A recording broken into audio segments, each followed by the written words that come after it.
Pues bienvenidos a todos y a todas a esta que es la quinta clase y que sería la clase 2 de enfermedades psicosomáticas, porque el día pasado se despertó el debate, que además me encanta que se despierte eso, y entonces pues tenemos que dividir. En el fondo también sé que esta clase tiene muchísimo contenido, entonces si hablamos un poquito más detalle de cada cosa, pues nos vamos alargando. Pues bueno, es lo que es, no pasa nada. Bueno, la clave de este tema es esta pregunta. ¿Es posible ser feliz si no tengo salud? Y la cuestión es que, pues, así de primeras diría, pues no, porque estoy sufriendo. ¿Bien? Y entonces lo que estábamos haciendo es crear los puentes entre ese estado de sufrimiento y la salud. Y lo veíamos a través del estrés y la respuesta del cuerpo al estrés. Si yo estoy en una situación de peligro, mi cuerpo automáticamente dispara sus cambios biológicos y me adapta a esa situación de peligro. Si dura poco, perfecto. Pero si la situación de peligro se mantiene en el tiempo, se genera el estrés crónico. Y ese estrés crónico demanda cambios más profundos en mi cuerpo. Y al final aparecen lo que llamamos enfermedades, que son provocadas por esos cambios más profundos del estrés crónico. ¿Bien? Entonces, sí que hay un enlace claro entre mi estado emocional, mi estado de sufrimiento y la salud. Luego, si yo llego a esa felicidad, ¿voy a tener salud? Pues hay bastantes probabilidades de que sí, que realmente mi felicidad es lo que me proporciona salud. Y lo veíamos un poco el otro día, cuando después de hablar del estrés, empezábamos a analizar un poco las enfermedades o el tipo de dolencias, ¿no? Lo primero que veíamos eran las infecciones. Y resulta que, cuando miras las estadísticas de verdad, las infecciones han disminuido en el siglo XX, bueno, en el XIX y el siglo XX, fundamentalmente por temas que están fuera del mundo médico. Es decir, cuando tú tienes una buena alimentación, cuando las condiciones de vida mejoran, cuando hay higiene, cuando hay agua potable, cuando hay alcantarillas que se lleven la porquería, tu cuerpo vive en salud. Y eso es lo fundamental. ¿Bien? Entonces, al final de todo esto, entrábamos en el tema de fondo. La visión que nos está dando la ciencia es una visión que favorece el sistema económico que tenemos. Porque si mi salud depende de mis condiciones de vida, yo le podría exigir al responsable de mis condiciones de vida, oye, que es que mi salud e incluso llegar a morirme depende de cómo me estás tratando tú o qué se admite en la forma de trato hacia mí. Es decir, si hay unas legislaciones, por ejemplo, para el trabajo, para los sueldos, para las condiciones de vida, esas legislaciones están teniendo un impacto en la salud de las personas, directo. Y eso cambia mucho las cosas. Porque ya no son decisiones inocuas. No, son decisiones que llevan a que la gente enferme más y muera más o no. Pero claro, sí, para tener eso, es decir, para tenerlo en cuenta, primero tengo que cambiar el paradigma de la salud. Que hoy por hoy lo que te dice es, no, tu salud depende de que esos bichos externos, virus, bacterias, patógenos, no te infecten. Si no te infectan, estás sano. No depende de tus condiciones de vida. Y esa argumentación, pues, es un poco interesada. Hoy vamos a seguir viendo más información que nos enriquece ese enfoque de la vida lleva aquí 4.000 millones de años y la vida es colaboración. Luego, es muy raro que después de 4.000 millones de años las bacterias y los virus sigan intentando exterminarnos y todavía no lo hayan conseguido. Porque medicina científica solo tenemos ¿desde cuándo? ¿Hace 100 años? ¿Menos? Pues vaya, si no han logrado exterminarnos en todo ese tiempo esas bacterias y esos virus y el resto de animales, ¿no será que hay que darle la vuelta al enfoque? Y que realmente esas bacterias y esos virus no son tan peligrosos. El día pasado veíamos la parte de los virus y veíamos un nuevo enfoque que era: los virus no son seres vivos. Los virus son paquetes de información genética que emplean las células y las bacterias para intercambiar sus experiencias. Y necesitan meter la información genética dentro de una cápsula, porque si la vas a enviar al medio ambiente, la cadena de ADN o ARN se degrada fácilmente en el medio ambiente.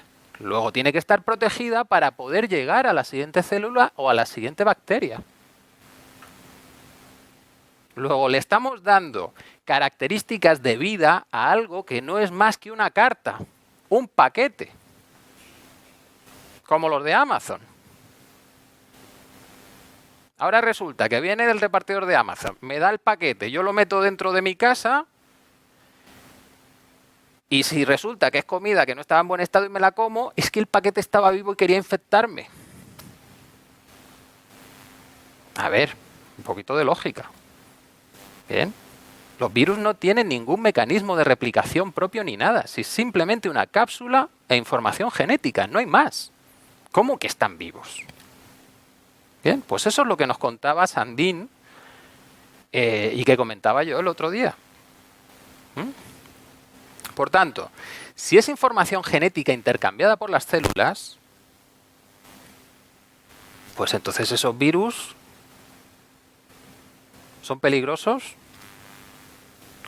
¿O es que la célula en un estado determinado elige incorporar al virus y obtener esa información porque le puede servir de algo? Y esa información a veces no funciona bien. Sí. El micro, porfa, porque si no...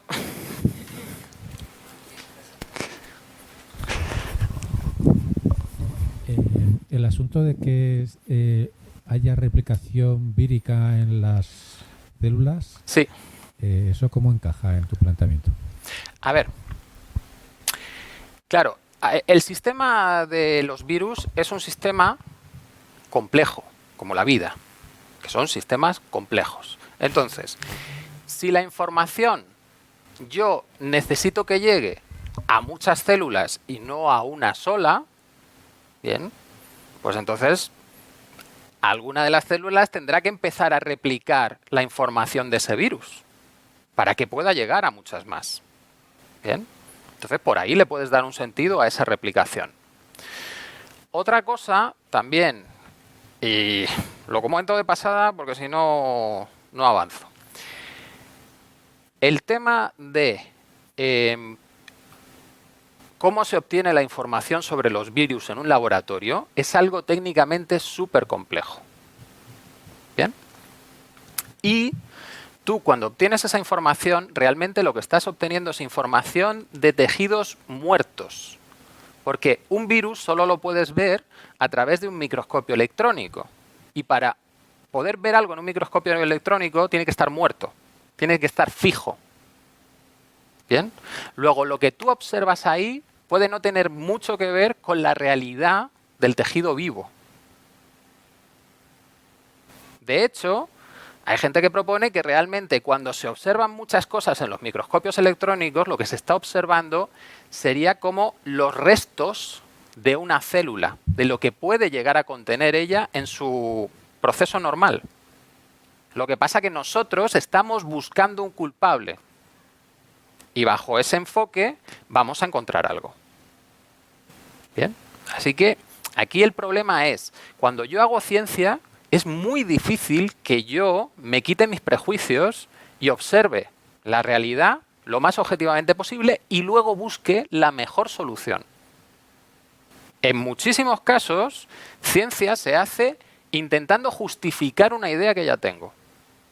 Y si, como hemos visto, estas ideas de la medicina actual favorecen o respaldan un sistema económico, pues está claro que el sistema económico va a pagar las investigaciones de los que busquen esas explicaciones. Ese tipo de explicación, no las de los otros. Así que es complicado el asunto. Bueno, pues vamos a dejar los virus y nos vamos a meter con las bacterias. Bacterias, que serían otro tipo de patógenos. Pues entonces, lo primero que te dice Sandine es: las bacterias no son patógenos a eliminar. En tu cuerpo hay 10 veces más bacterias que células propias. Y eso que tienes 1 millón de millones de células. Por lo menos. Pues 10 veces más bacterias. Por números, lo que podríamos decir es: los seres humanos somos transportes de bacterias. Somos los camiones para las bacterias. Y gracias a nosotros se desplazan. Bien, pero es un poco absurdo decir eso, porque es darles voluntad, bien, a seres microscópicos, a células. El asunto es que nosotros convivimos en simbiosis con las bacterias. Necesitamos a las bacterias para poder vivir. Y las bacterias se van a volver patógenas cuando sufren agresiones del medio ambiente. Las bacterias que tenemos repartidas por nuestro cuerpo, cada una tiene su ecosistema.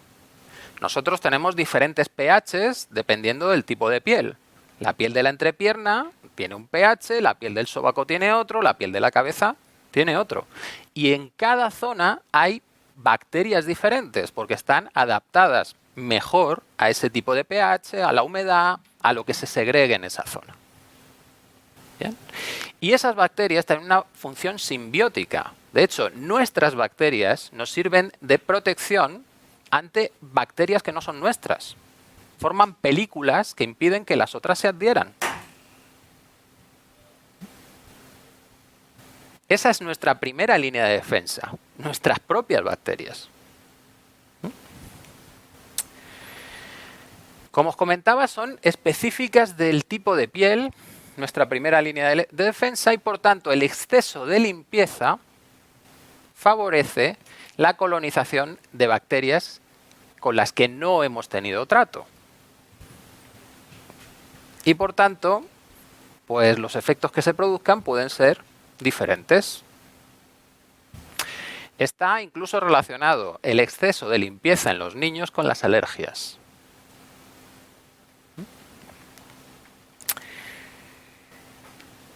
Pero fijaros hasta qué punto llega la simbiosis, esa ayuda entre nuestro cuerpo y las bacterias, que en el sistema inmunitario hay células de nuestro sistema inmunitario que se introducen en el intestino, en la zona interna del intestino donde está la comida y están las bacterias intestinales, capturan las bacterias y se las llevan por el sistema linfático hasta la teta y la sueltan en la leche materna.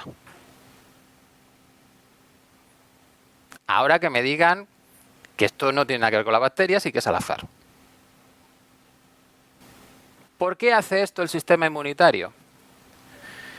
Porque el bebé cuando nace no tiene bacterias intestinales. Y el bebé cuando nace no tiene maduro el sistema intestinal. La irrigación de las paredes intestinales todavía no está completa. Bien, pues las bacterias que ingiere con la leche materna ayudan a que se acabe de formar el sistema intestinal.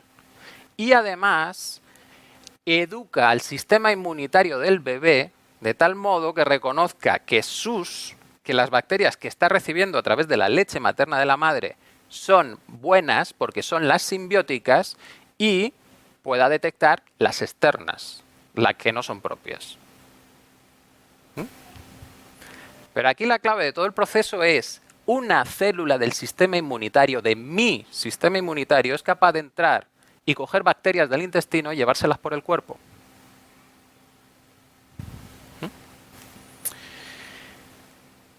Y todavía va más lejos el tema.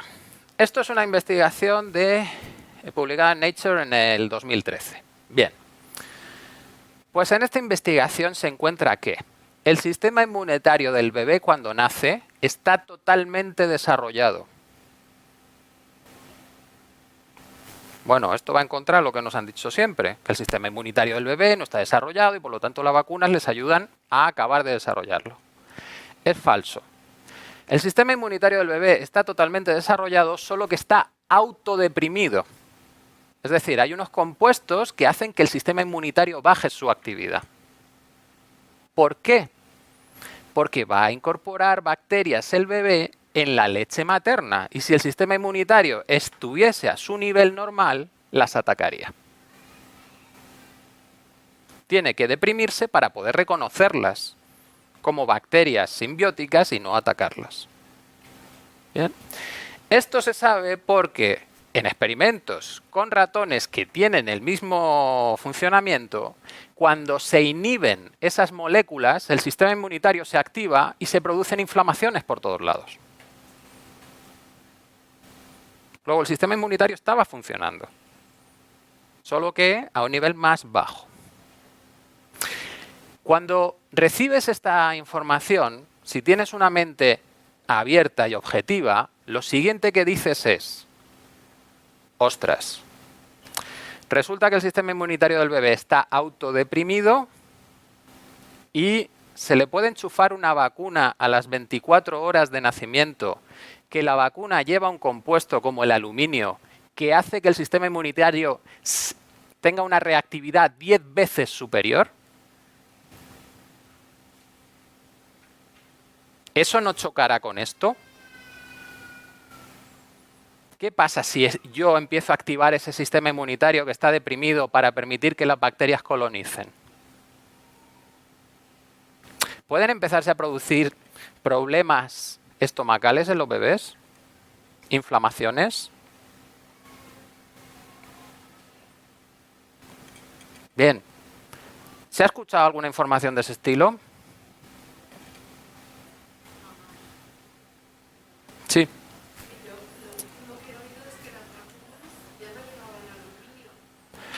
Las vacunas ya no llevaban. Bueno, hay que mirar el prospecto. Y sobre todo, el aluminio en sí, bien, tiene una función, que es la de potenciar al sistema inmunitario para que reaccione ante la bacteria o el virus desactivado o troceado, lo que sea, en la vacuna. Porque si lo pones sin ese compuesto, sin el coadyuvante, que puede ser el aluminio, el sistema inmunitario no actúa. Identifica eso como algo no peligroso y no hace nada. ¿Bien? Entonces, si han retirado el aluminio, que el aluminio es neurotóxico por otro lado, ¿bien? Si lo han retirado, tienen que poner otro coadyuvante.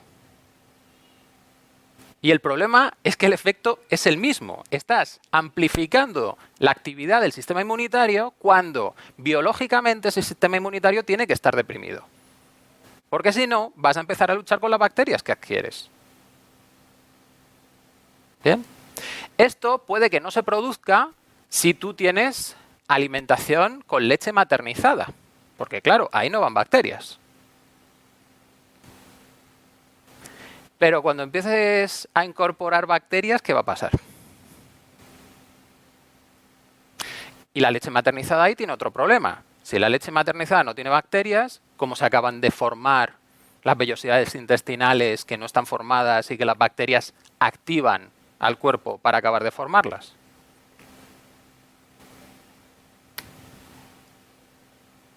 Este es el problema de trabajar con sistemas complejos. Que un pequeño cambio puede tener varios efectos. Y o tienes claro cómo funcionan todos los efectos, o estás haciendo un pan con unas tortas. ¿Me entendéis? Bien. Esto está comprobado, además, en otro estudio del 2014 que dice, estudiaban creo también ratones, y lo que encontraban es que había dos tipos de sistemas inmunológicos diferentes dependiendo de si habían recibido leche materna o leche de fórmula. Y además, cuando recibían leche materna, ese sistema inmunológico se mantenía por lo menos 6 meses, cuando se cortaba la alimentación. Es decir, la vida sabe cómo funciona y sabe cómo organizar las cosas. El bebé nace con el sistema inmunitario deprimido y es la leche materna la que le da todo lo que necesita para acabar de formar su intestino y acabar de educar al sistema inmunitario para que funcione en un conjunto con esas bacterias simbióticas. Pero claro, si te cargas algo, la leche materna, pues entonces necesitas compensar de otro modo.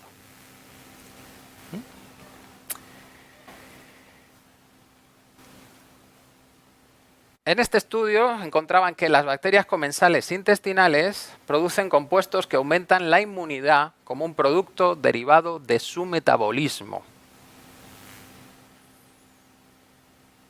Es decir, nosotros utilizamos las bacterias para beneficiarnos de ellas. Más, este es otro estudio en el 2015 y realmente es curioso porque es un poco copia de otro que ya habíamos comentado. Separaban a ratones recién nacidos de sus madres durante 3 horas al día. Cuando hacían esto, si los ratones tenían una flora bacteriana normal, mostraban ansiedad y un comportamiento similar a la depresión. Pero si los ratones eran criados libres de bacterias intestinales, no tenían signos ni de ansiedad ni de depresión. Bien, y aquí vamos a lo que os comentaba al principio de los científicos tienen una idea en su mente y buscan justificarla. Vale, teniendo estas observaciones, si yo fuese un científico que quiero vender medicamentos, ¿qué diría?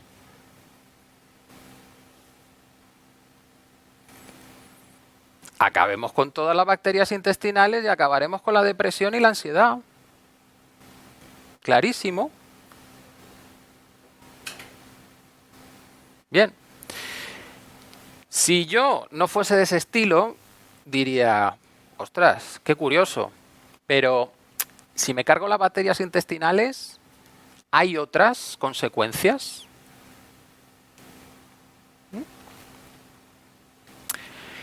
En este experimento comprobaron que si se añadían las bacterias intestinales a los ratones que habían crecido sin bacterias, tenían también patrones de ansiedad y depresión.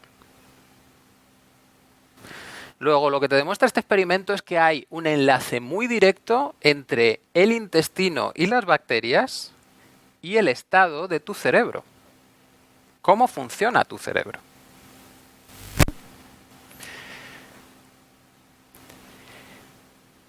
Otro estudio del 2017. El microbioma intestinal influye en la producción de neurotransmisores y hormonas encargadas de regular el sistema inmune y las toxinas bacterianas. Sí. Hace mucho tiempo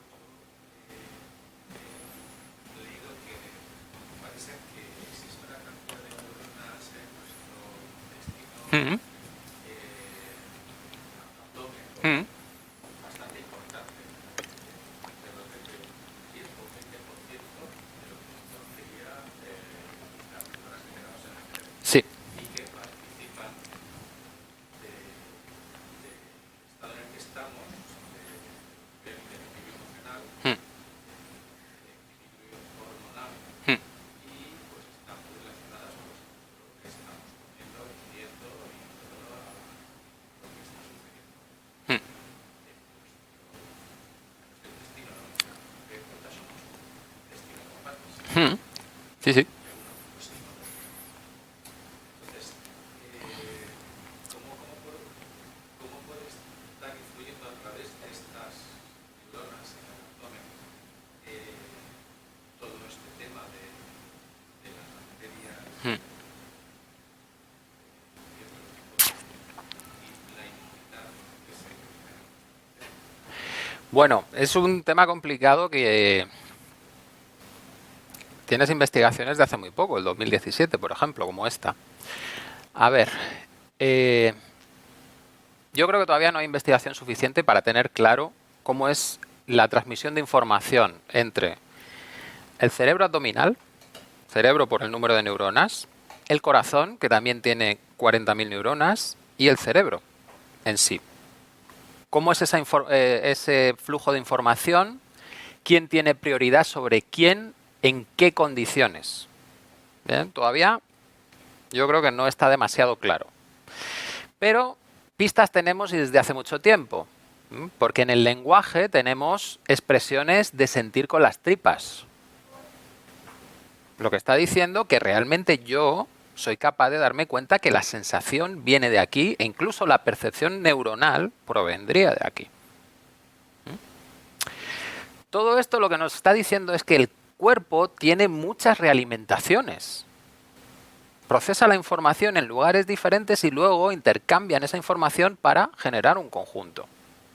Y el problema es que la medicina se ha basado en la disección, en crear especializaciones de la uña del pie izquierdo.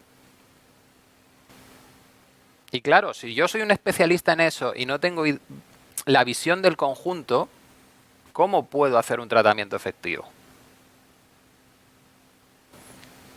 Como el experimento anterior. Si yo solo tengo que tratar esa ansiedad o esa depresión y no entiendo nada del intestino, pues digo, pues que se quiten todas esas bacterias. ¿Para qué están ahí? Pero luego vas viendo otras investigaciones y de repente, uy, que estas bacterias están muy relacionadas con el sistema inmune. Vaya, o sea que si me cargo las bacterias del intestino, de repente soy más propenso a tener enfermedades, infecciones por lo menos. Pues sí. Sí. Sí. Coge el micro, porfa, que si no, no se oye en el...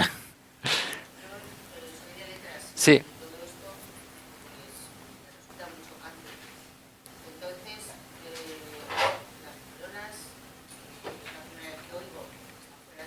Uh-huh. Uh-huh.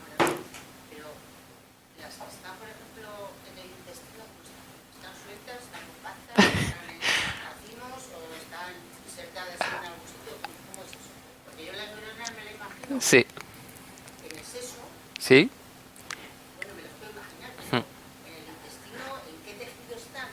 A ver, todo el sistema nervioso está compuesto de neuronas. Bien, luego no solo están aquí, sino que las neuronas bajan también por ¿cómo se llama? La médula espinal. ¿Ven? Y de ahí se extienden hasta llegar a todos los nervios que obtienen información del resto del cuerpo. ¿Vale? En el intestino, pues estarían recubriendo el intestino para poder obtener esa información en cada una de las partes. De hecho, el cerebro, la mayor parte es grasa, no son neuronas. O sea que tenemos una idea, porque es como nos la plantan en las imágenes. Claro, porque la neurona en el fondo lo que está es recibiendo información o de otra neurona o del exterior. Luego, si pasan muchas cosas aquí y el intestino tiene 8 metros, pues imagínate qué de neuronas tienes que poner y además interconectadas para que reciban la información del intestino y la transmitan también al cerebro y que se procese en conjunto. Ya te digo que el corazón es exactamente igual. Y de hecho el corazón tendría más conexiones para enviar información hacia el cerebro que de recibir información del cerebro. Entonces ahí podrías ya preguntarte quién manda sobre quién. Bueno, más cosas de este estudio. Dice, el estrés y las emociones modifican la composición del microbioma, generando la proliferación de bacterias y toxinas que guardarían relación con el desarrollo del estrés postraumático. Y esto enlaza un poco con la investigación anterior. Pero es que aquí vamos viendo que esto es un sistema que funciona en los dos sentidos. Es decir, las bacterias modifican el sistema inmunitario y el estrés la información que se recibe del sistema nervioso modifican también el funcionamiento de las propias bacterias. Si tienes algún trauma en tu infancia, de aquellos que vimos o comentamos en la tercera clase, creo, segunda o tercera, se presentan niveles más bajos de 2 bacterias.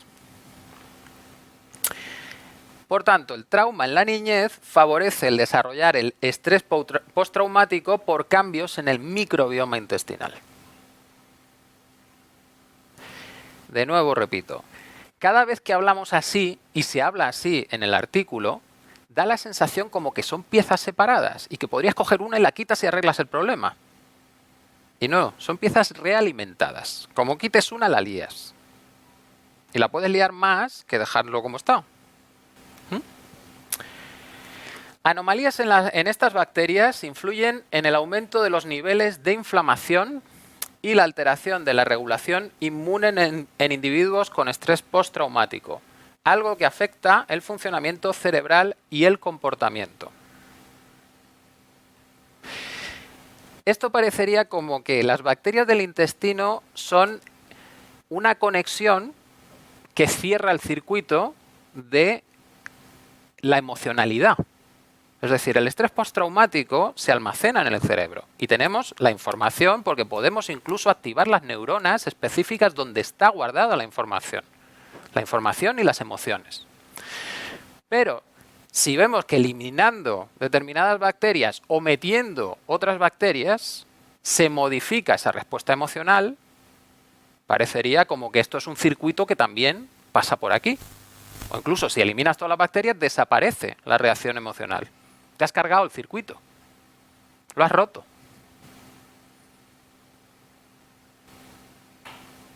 ¿Os imaginabais que eso podría pasar? Es decir, que mis emociones tengan un circuito con las bacterias internas de mi intestino. ¿2017? Bien. Hay un problema con las investigaciones, porque siempre te dicen, con las investigaciones hay que esperar a que los datos sean fiables, porque hay que repetirlas, porque tal, porque cual, porque no sé qué.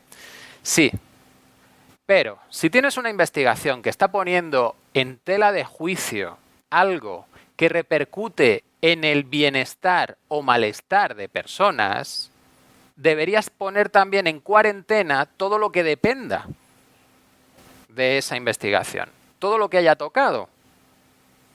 Porque como sea cierta, durante el tiempo que has estado diciendo sí, no lo sé, la gente está teniendo efectos. ¿Bien? Lo mismo que con la carne mechá, a los 4 días teníamos todo paralizado, aunque no sabíamos exactamente qué estaba pasando. ¿Bien? ¿Por qué no se hace eso en ciencia?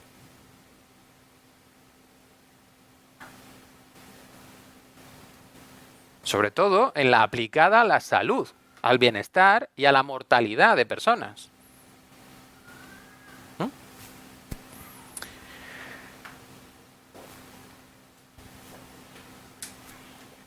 En este estudio también se comenta que la flora bacteriana es fundamental para un correcto desarrollo cerebral. Luego, si te la cepillas, el desarrollo del cerebro se ve afectado. Luego, esos investigadores que digan, ay, pues nos cargamos la depresión si nos cargamos las bacterias, dices sí, y también te estás cargando a la persona, porque su cerebro va a funcionar de otra manera. Y si lo haces además con niños, a ver qué vamos a tener después, si el desarrollo se ve tocado.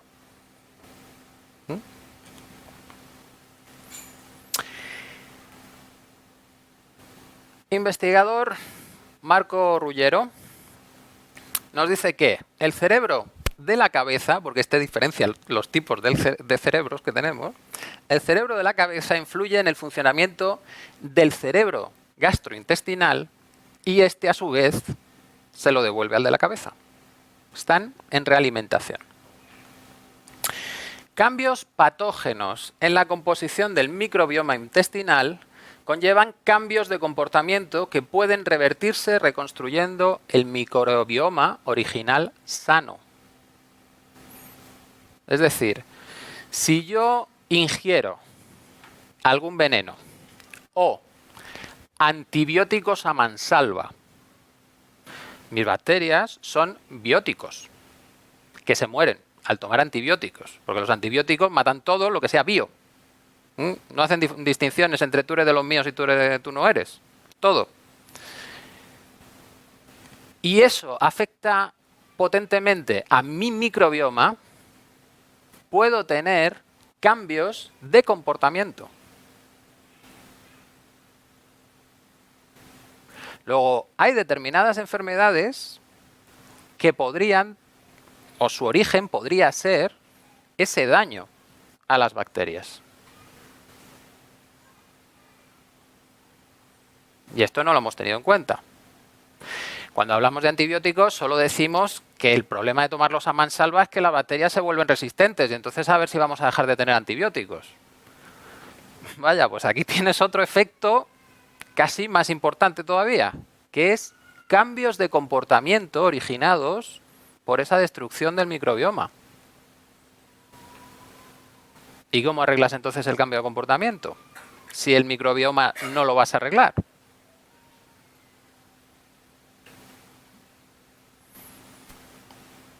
Pues dependiendo de la disciplina médica o de salud que apliques, pues o te dan unos compuestos ansiolíticos o tal o no sé qué, que en el fondo están paliando un síntoma sin arreglar el origen del problema. Esto es alucinante. El cerebro craneal tiene un microbioma propio que convive en simbiosis con las neuronas y las células gliales. Lo que nos han contado de toda la vida es que el cerebro tiene su barrera hematoencefálica que evita que allí entre cualquier cosa. Pues no. Han descubierto en el 2013 que los microbios llegan al cerebro transportados por el sistema inmune, exactamente igual que hacen para llevar las bacterias a la leche materna, las meten en el cerebro. Bien, si yo, médico, no tengo idea de esta investigación y en un momento dado tengo que hacer una biopsia de alguna parte del cerebro y encuentro bacterias, ¿qué voy a hacer?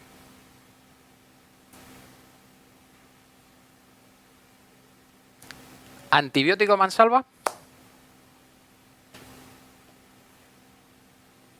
Vale, ¿tenían algo que ver las bacterias con lo que yo estuviese buscando? Si me hago una idea de cómo es la realidad y resulta que la realidad es totalmente diferente, puedo estar cometiendo barbaridades, una tras otra. Porque hasta este estudio, o este año, el 2013, no se sabía, además, que el sistema, tenemos el circulatorio de la sangre y el de la linfa. ¿Cómo es el sistema linfático? No se sabía que el sistema linfático entra en el cerebro. Y al entrar el sistema linfático en el cerebro, entran también las células del sistema inmune transportando a sus bacterias y las van soltando en el cerebro. Porque tendrán su función. ¿No será que la bacteria ha secuestrado a la célula del sistema inmune, se ha vuelto loca, le ha entrado el síndrome de Estocolmo y entonces se lo lleva hasta el cerebro para hacerle una putada? Hombre, si nos creemos que todo funciona al azar y que todas las bacterias son enemigos y todos los virus son enemigos, esa no es una explicación muy loca.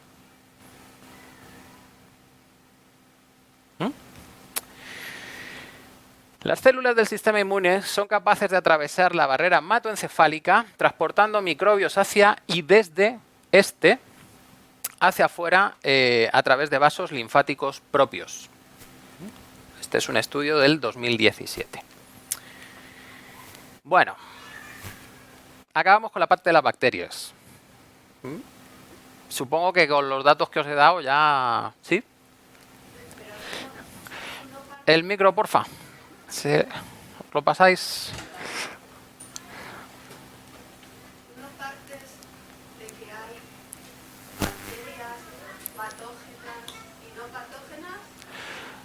Es que para decir eso, primero lo tendrías que demostrar. Es decir, tú en ciencia, para aseverar cualquier cosa, tienes que hacer experimentos y demostrarlo. Si no, es una premisa.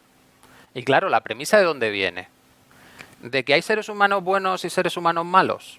Y entonces lo exporto al resto del universo. Pero no se sabe que hay células capaces de producir o ser la causa de una enfermedad. Sí, sí, sí. De hecho, hay enfermedades. Claro, pero el tema es, ¿son siempre patógenas? Ejemplo, úlcera de estómago. Bien, la úlcera de estómago de toda la vida, pues no se sabía exactamente qué la producía, tal y cual, hasta que llegan y dicen, no, es la bacteria E. coli la que produce la úlcera de estómago. Si se hace un estudio de los estómagos de la población mundial, el 90% tiene bacteria E. coli y no le pasa nada. Luego, el problema no es que esté la bacteria. El problema es el entorno de la bacteria está atacando a esa bacteria o no. Que ese es el asunto. E incluso puede haber otro enfoque que va más allá. ¿El sistema inmunitario podría utilizar a las bacterias para funciones que se asemejen a enfermedades? Es decir, si se produce un tumor y ya no es necesario el tumor, ¿se podrían utilizar las bacterias para matar, o los virus, para matar a las células de más del tumor y luego los hongos para retirar todo ese tejido muerto? Pregunto, ¿qué os parece esa posibilidad?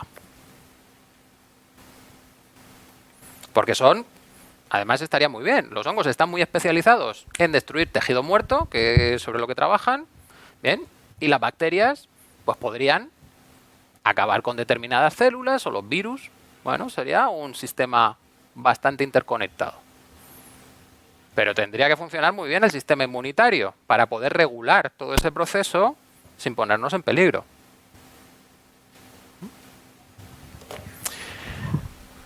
Vamos más allá. Vamos a pasar ahora al tema del cáncer, ¿no? Que es el temazo de la medicina, por lo menos la occidental. Bueno, pues nos vamos a ir a hacer un paseo en el tiempo, aunque no demasiado lejos. Siglo XIX, James Paget, cirujano y patólogo británico. La verdadera causa del cáncer es la frustración. ¿Qué dirían los médicos actuales? Hombre, es que este hombre sin conocimiento científico, en aquel entonces que no tenían casi ni microscopios, pues ¿qué va a decir? Pobrecillo. Aunque este señor seguro que se pegó directamente con los enfermos. Pegarse de estar junto a ellos y ver cómo evolucionan y saber cómo funcionan y qué están viviendo y qué les pasa.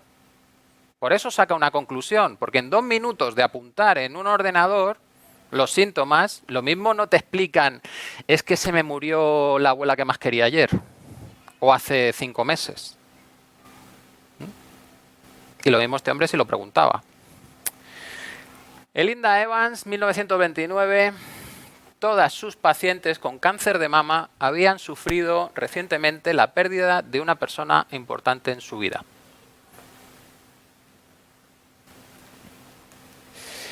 Frank McFarlane, Premio Nobel de Medicina, lo que dice es que cada día podría haber 100.000 células cancerosas en el cuerpo de las que se encarga el sistema inmune.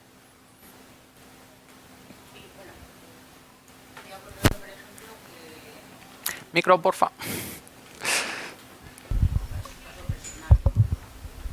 Que a mi madre se le desarrolló un cáncer de repente. ¿De repente? De repente. Y entonces le pregunté al médico, a ver, o sea, yo no le he notado nada. Vivo con ella, digo, no. ¿Desde cuándo se ha formado el tumor? Me dice, pues unos 6 meses. Hacía 6 meses que se había muerto mi hermano. Un cáncer linfático en el intestino.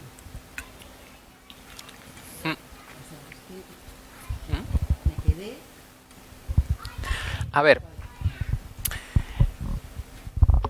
una de las cosas más importantes a tener en cuenta cuando hablamos de cáncer es que la medicina actual no sabe la causa de por qué empieza un cáncer. No la sabe. Ha pasado por 5 teorías diferentes y ahora tendrá la 6ª. Pero no saben por qué se produce el cáncer. ¿Bien? Y de hecho, no saben si un tumor va a crecer y ser maligno o va a ser reabsorbido por el propio cuerpo. Tampoco saben qué va a pasar. Pero pronósticos hacen, ¿eh? Y luego hablamos de las adivinadoras de estas de las líneas telefónicas. Si no sabes cómo se produce, no sabes si se va a transformar, ¿qué haces dando pronósticos? Y lo que es más espectacular, la metástasis. Hasta hace muy pocos años no sabíamos cómo revertir a una célula especializada, una célula de un tejido, revertirla a su estado de célula madre. No sabíamos cómo hacer eso. Ahora creo que ya se puede. ¿Bien? Lo que indica que las células tienen una capacidad plástica tremenda también. Bueno, pues hace 10 o 20 años que le dijeses a un médico que una célula podría revertir a célula madre y transformarse en otra, era una barbaridad increíble que te decías que tú no tienes ni idea de medicina. Pero existía una excepción, que es la metástasis. La metástasis es una célula de un tumor en un tejido que se suelta, viaja, no se sabe cómo, porque tampoco hay estudios que te digan cómo es ese proceso de transporte, llega a otro tejido, se transforma en ese otro tejido y aparece otro tumor.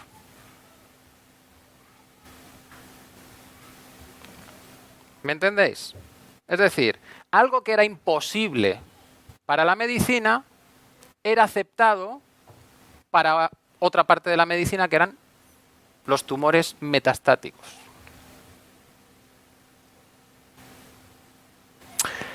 Luego, aquí hay muchas cosas que cojean. Muchas. Hoy ya se podría, pues por lo menos has conseguido hacer el revertir el estado de la célula. Bien, pues podría justificar que podría haber una metástasis. Pero cuando te negabas, era imposible. Y aún así, decías que sí. ¿Cómo puedes vivir ahí en situaciones esquizofrénicas de ese estilo? O aceptas una o aceptas la otra, pero no las dos. Bueno, este es una frase de Eugene Pendergrass, presidente de la American Cancer Society en 1959. Existen algunas pruebas de que el progreso de la enfermedad en general se ve afectado por la angustia emocional. Tengo la sincera esperanza de que podamos ampliar nuestra búsqueda para que incluya la posibilidad bien definida de que dentro de nuestra mente exista un poder capaz de ejercer fuerzas que puedan acelerar o inhibir el progreso de esta enfermedad. No sé cuánto tiempo duró este hombre siendo presidente de la American Cancer Society, porque estas están financiadas por las farmacéuticas. Pero vamos, no creo que se dedicase mucho dinero a la investigación de esta posibilidad, de que tus estados emocionales pudiesen provocar el cáncer o incluso revertirlo.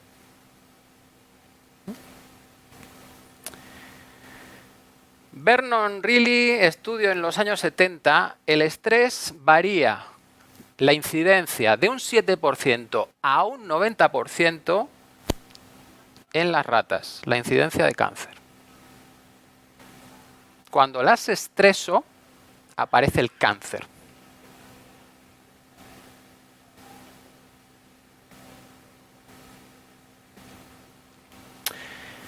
Carl Simonton, oncólogo, se dedicó a estudiar los casos de remisión espontánea del cáncer. ¿Qué encontraba? que el factor emocional más importante en el desarrollo del cáncer es una pérdida significativa de 6 a 18 meses antes del diagnóstico. Es decir, de que ya se note. No es solo la pérdida lo que constituye un factor significativo, sino la manera en la que el individuo reacciona ante dicha pérdida. Si para esa persona esa pérdida no es un problema, no hay cáncer. Si es un problema irresoluble, si entro en ese estrés crónico, entonces sí. La pérdida tiene que ser lo suficientemente seria para provocar una sensación de desamparo y desesperanza que persiste en el paciente, estrés crónico. En los casos de remisión, los pacientes tenían algo muy importante en común. Con frecuencia eran individuos positivos, optimistas y decididos.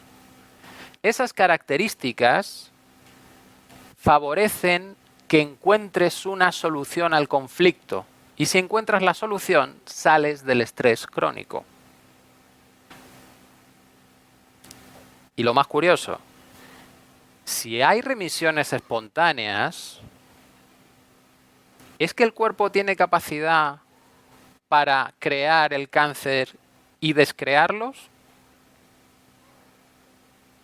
Porque esto es otra de las cosas que en medicina a mí me alucinan. Encuentras un caso de algo diferente y es que esto es un único caso. No. Ese caso te está demostrando que la biología es capaz de hacer eso. ¿Por qué no investigas cómo repetir ese caso una y otra vez?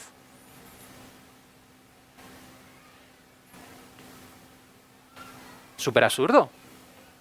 Si hay remisiones espontáneas, ¿por qué no investigas cómo se producen esas remisiones?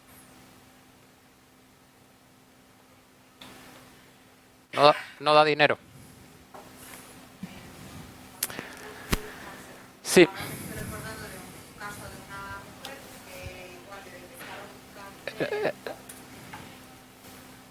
y lo que ella era deportista, una gimnástica y todo, pero le detectaron cáncer.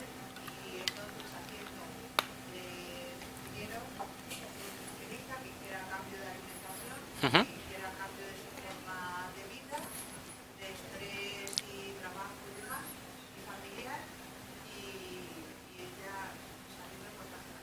Y ella desapareció. Desapareció el cáncer.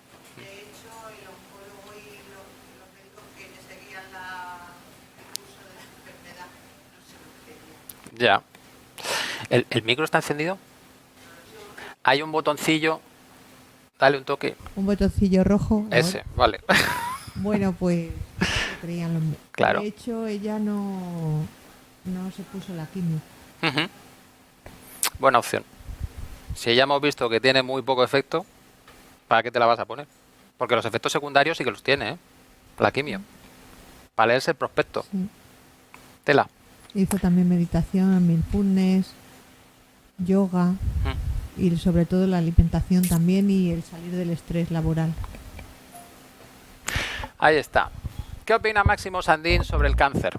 Lo que nos dice es, las células cancerosas son células que han vuelto al desarrollo embrionario por estímulos ambientales. Es decir, se están desarrollando de esa manera porque han activado sus genes de funcionamiento embrionario. El ambiente ha hecho que activen esos genes. 200 genes que provocan el cáncer son parte fundamental del desarrollo embrionario. Y aquí volvemos al tema de la investigación en medicina. Todos hemos escuchado que hubo una época en la que se buscaban los genes del cáncer. ¿Sí o no? Y se encontraban cada no sé cuánto tiempo, pocos meses, un gen y el otro gen y el otro gen. Y cuando llegaron a 200 y se secuenció el genoma humano y te das cuenta de que es que esos genes del cáncer tienen que ver con el desarrollo del embrión, si vas eliminando los genes del cáncer y para evitar que en futuras generaciones puedan tener cáncer, quitamos todos, se te mueren todos los bebés porque no se puede desarrollar el embrión. Luego, ¿no te chirría un poquito el pensar que esto sea una enfermedad, algo que se ha estropeado? cuando esos genes tienen una función perfectamente definida? No habría que coger otra vía, porque esta supongo que se habrá agotado ya al darse cuenta de esto, porque es absurdo seguir investigando por ahí. Ahora estamos con el tema hormonal. Bien, pues esas células cancerosas que han puesto al estado embrionario presentan el mismo comportamiento de emisión de partículas virales que las células estresadas.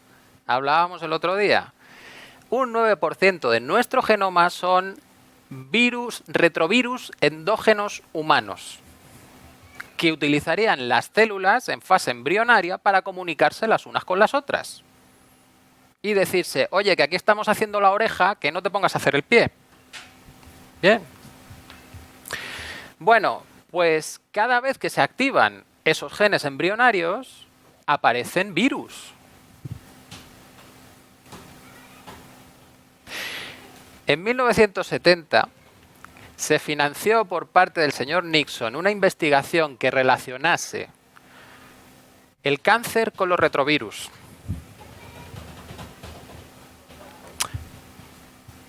Pues nada, lo habéis conseguido. Ya está relacionado. Las células cancerosas producen retrovirus, pero no es la causa, es el efecto. ¿Qué pasa que si no entendemos eso? Que vamos a empezar a tratar esos retrovirus para ver si se acaba el cáncer. Y vas a utilizar unos compuestos químicos muy potentes y vas a tener efectos secundarios y estás atacando el efecto, no la causa. Luego vas a conseguir cuánta mejora en la enfermedad. ¿Cero? O mejor dicho, negativo por los efectos secundarios. ¿Os suena algún otro tipo de cáncer que estén ahí? ¡Ay, es que hemos encontrado unos retrovirus que afectan y producen el cáncer! El papiloma humano, que no son retrovirus endógenos, pero sí el papiloma o los virus del papiloma están en todos los epitelios, en todo nuestro cuerpo. O sea, tan malos no son. Algo les tendrás que hacer para que se pongan a funcionar. Bien. Sandin da otro caso, que dice que hay estudios que relacionan la artrosis con los virus, al encontrarse partículas virales en los tejidos de la artrosis.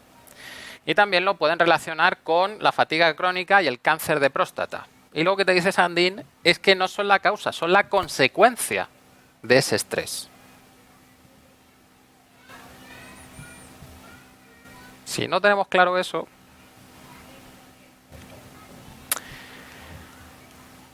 estudio también reciente de este año 2019 que dice que, os pongo en antecedentes, carcinoma ductal de páncreas, que es uno de los cánceres de páncreas menos conocidos, pero con peor pronóstico.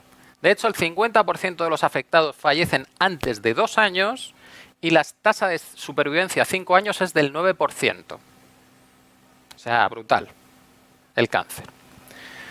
Bueno, pues se han dado cuenta de que el microbioma de los supervivientes a 5 años es muy diferente y mucho más efectivo en parar el tumor que el de los enfermos que mueren o incluso el de las personas normales. E hicieron un experimento, cogieron unos ratones, les pusieron células de ese cáncer para que desarrollaran el tumor y luego les añadieron el microbioma de los enfermos, de personas que habían superado el cáncer a 5 años y personas normales. Y este es el efecto. Al añadir el microbioma de enfermos, el tumor se desarrollaba más. Si añadías el microbioma de los supervivientes, se reducía. Y el de las personas normales, pues más o menos quedaba.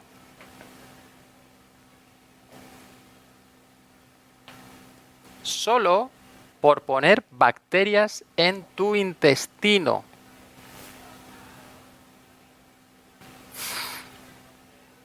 Y aquí tendríamos luego que imaginarnos cuál es el efecto interno de eso.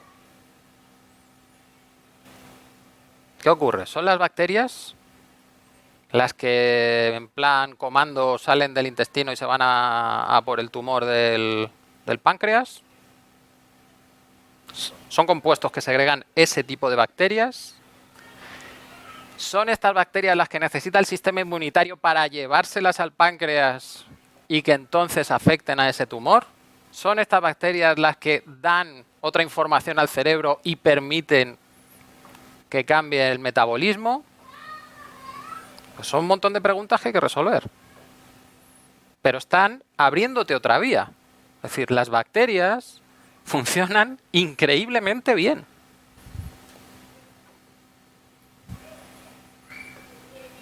Y digo yo que los efectos secundarios van a ser bastante menos.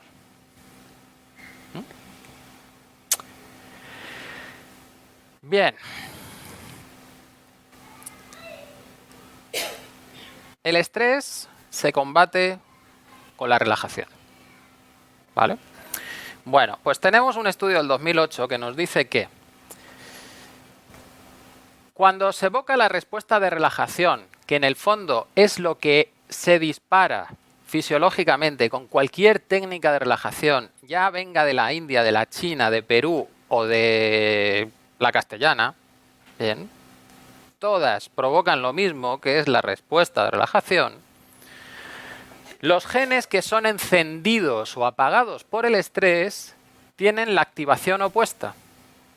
Se revierte. Luego, con técnicas que nosotros hacemos conscientemente, logramos efectos a nivel celular que actúan sobre el funcionamiento de los genes. Bien. A ver, yo creo que ejemplo más claro para aquello de la mente tiene poder sobre el cuerpo, ya está. Sí, hasta a nivel genético. O sea, ya no le damos vueltas a esto. Y esto lo encontraron examinando células sanguíneas, que principalmente están compuestas por células del sistema inmunitario. Bien, pues alteraciones en el metabolismo celular. Esas alteraciones en el metabolismo celular se producen exactamente igual en personas expertas en esas técnicas de relajación o novatos. Nos vale a todos. No hace falta tener un máster y 3 años en meditación vipassana. Que no, con que te pongas mañana vas a conseguir los efectos. Lo puedes hacer. Pero incluso cuando se aplican estas técnicas, se consigue contrarrestar el daño celular y se revierte el envejecimiento de las células. Se revierte el envejecimiento celular.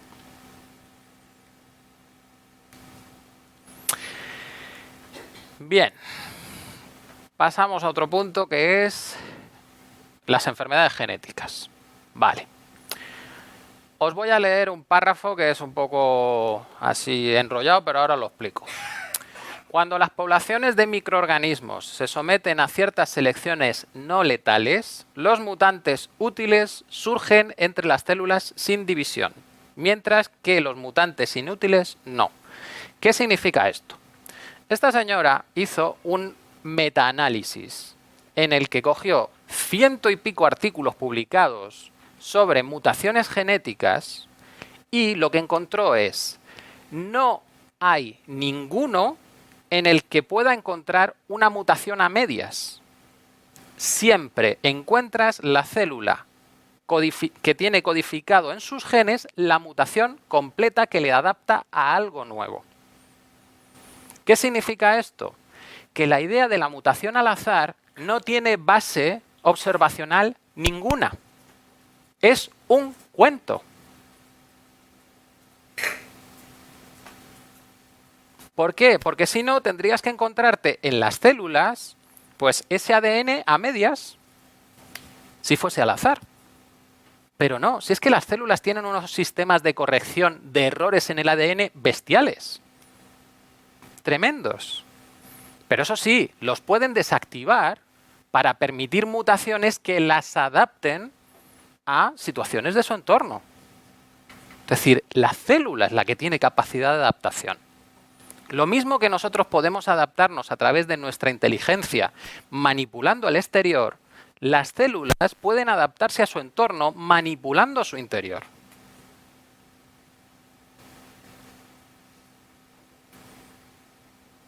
Esto es maravilloso, porque la otra idea era depender de algo externo sobre lo que no tienes poder ninguno. Era el absurdo. Y si esto es posible, lo que significa es, a ver, si con esos ejercicios de relajación yo revierto la parte de los genes que se activan con estrés y la propia célula es capaz de generar cambios y adaptarse al ambiente, ¿tendré yo la capacidad también mental de decirle a mis células que generen los cambios que yo quiera? Hombre, mecanismo hay, porque os acordáis, el sistema inmunitario puede generar sus moléculas, los neuropéptidos o el sistema nervioso, e informar al resto de células del cuerpo de cuál es el estado en el que está. Pues no sería de extrañar que les pudiese decir, y además, mira, esto es lo que quiero. Vamos a empezar a buscar una nueva vía de adaptarnos a ese entorno. Bien. A lo que iba, sobre todo, esa investigación anterior es las enfermedades genéticas no son al azar. Habría que buscar cuál es la adaptación que produce esa enfermedad. Y cuidado que nuestra mente es muy retorcida. Bien, y encontramos beneficios a cosas muy curiosas. Y si no, preguntémonos en nuestro día a día qué cosas nos vendría bien hacer, pero qué justificaciones nos ponemos para no hacerlas. Ejemplos. Dejar de fumar. ¿Bien? Me pueden dar la lista de todos los beneficios que voy a tener por dejar de fumar y al final no dejo de fumar. ¿Por qué? Porque fumar realmente me calma. Y si no tengo el cigarrillo, voy a estar más alterado. Estoy peor. Luego no quiero dejarlo. Hay un beneficio real. Pues eso que nosotros entendemos a nivel cognitivo superior, también funciona a nivel celular. Las células hacen sus modificaciones para adaptarse al ambiente, a lo que tienen. Si el ambiente es muy malo, pues lo mismo la modificación no es lo ideal, pero me mantiene mejor en este entorno. Bueno, más investigaciones que también cambian de nuevo una parte del paradigma médico. Según los médicos, las neuronas no se pueden reproducir. Naces con las que tienes, bueno, se reproducen los primeros años y tal, pero llega un momento, cuando somos adultos, ¿qué es lo que hay? Y eso implica que en los daños que se producen en la médula espinal no son reparables, porque no se van a reproducir esas neuronas. ¿Bien? Bueno, pues hay un estudio del 2010 que dice que los primates son capaces de regenerar hasta un 60% de la densidad de axones registrada en la médula espinal previa a una hemisección. Esto quiere decir que la médula espinal se corta a la mitad, se secciona a la mitad, ¿bien? Y luego se observa cómo se repara. Bien, pues según las observaciones se puede interconectar de nuevo hasta un 60% de las conexiones que había antes. Bien, en este caso no te está diciendo que se regeneran las neuronas, sino que los axones se conectan. Cuidado con las conclusiones médicas, porque si algo es imposible, no te lo van a poner en la conclusión. Tendrán que darle la vuelta de alguna manera para decir, a ver, no es lo imposible, pero hemos observado esto. Esto pasa en la siguiente investigación. En el 2011, un paciente que fue diagnosticado inicialmente como sección total de la médula, que estaba paralizado de cintura para abajo, le colocaron un aparato que lo que buscaba era hacer como de puente entre la zona de la médula que sí tenía información, sí llegaba la información, y las piernas. Bien, y para colocar ese aparato, al principio se utilizaba una frecuencia. Hacían la operación, colocaban el aparato y le ponían durante un tiempo a 2 hercios funcionando, un aparato electromagnético, ¿vale? Curiosamente, 2 hercios se sabe que promueve la regeneración del sistema nervioso, de las células nerviosas, las neuronas. Bueno, pues al finalizar todo ese procedimiento y lo que venía después, observaron que el paciente podía alcanzar voluntariamente la extensión del pie con el aparato encendido, la flexión dorsal del tobillo, flexión de la pierna, con el aparato encendido, la estimulación epidural. Pero además, hubo una mejoría de la función autónoma en la vejiga, la actividad sexual y la termorregulación. Y eso no necesitaba tener el aparato encendido. Y para tener función sexual, creo que necesitas poder sentir esta parte. Si sientes esta parte y tienes totalmente cortada la médula, ¿cómo pasa la información? Conclusión del artículo. Pudiera ser que el paciente no estuviese correctamente diagnosticado y no fuese un corte total, sino que hubiese partes que todavía estuvieran conectadas. Y por eso, esto. ¿Bien? Es lo que ocurre cuando tienes dogmas, que no te atreves a cuestionarlos ni con observaciones.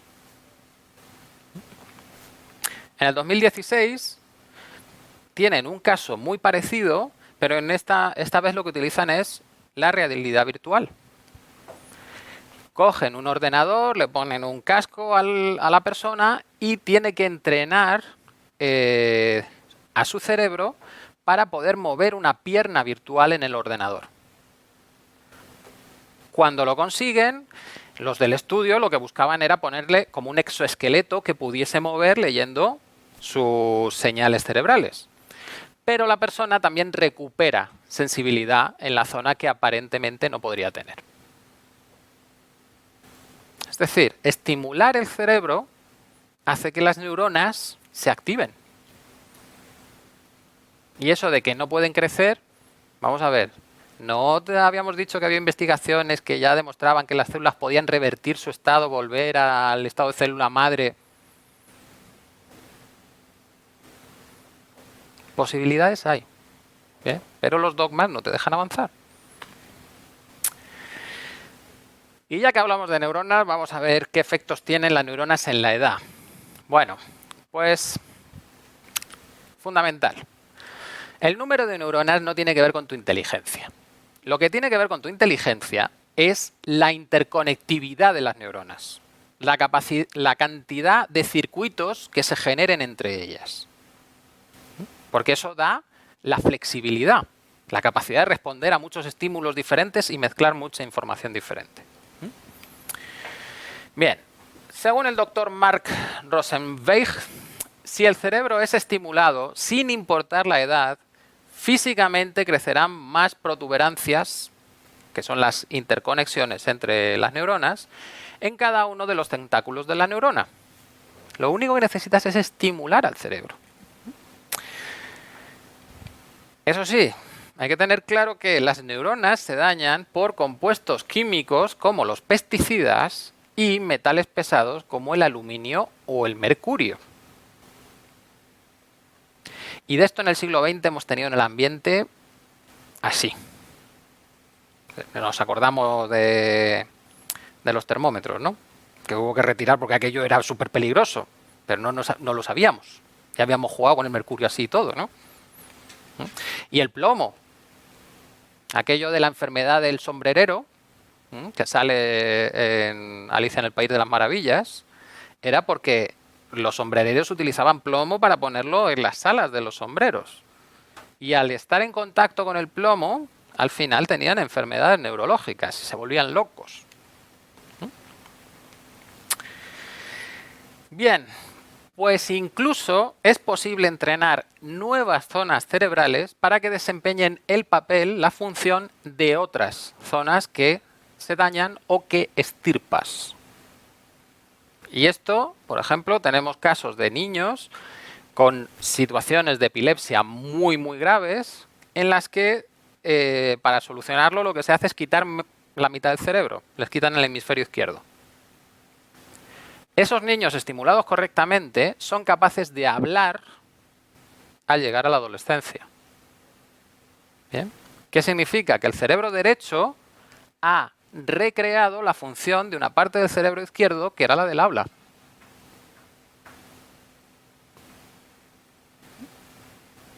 Y en el fondo esto no debería ser tan sorprendente, porque si todo el cerebro está compuesto de neuronas, bien, que haya neuronas que estén como más predispuestas a colaborar de una manera y te sea más fácil generar ahí una función, también es posible. Pero vamos, que el resto tiene la capacidad de hacer lo mismo. ¿Que tendrás que entrenarlas más? Pues lo más seguro, porque si estas tenían predisposición será más rápido. Pero que puedes conseguirlo, lo puedes conseguir. Casos espectaculares. Este es el cerebro de un niño, bien, que nació con espina bífida e hidrocefalia. Toda la zona negra es líquido. El líquido cefalorraquídeo. ¿Bien? Bueno, pues resulta que este es otro escáner a los 2 años de edad. Y como veis, le ha crecido el cerebro.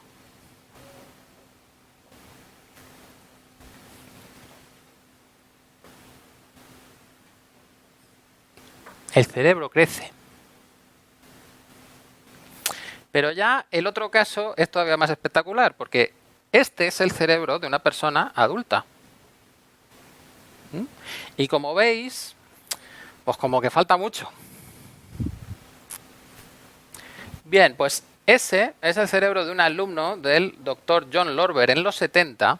Ese alumno tenía 126 de cociente intelectual y se graduó en matemáticas con honores.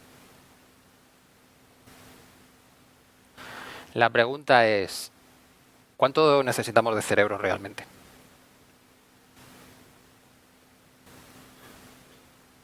¿Estamos obsesionados con ser cabezones y resulta que tampoco hace tanta falta o qué? ¿O incluso el líquido este tiene alguna función que no conocemos? Bien. Este es, como ya lo comentaba antes, pero este es uno de los problemas que yo veo más gordos en medicina. Es, a ver, teniendo estos casos espectaculares e increíbles, ¿cómo no eres capaz de cambiar tus teorías? De estarlas cuestionando continuamente.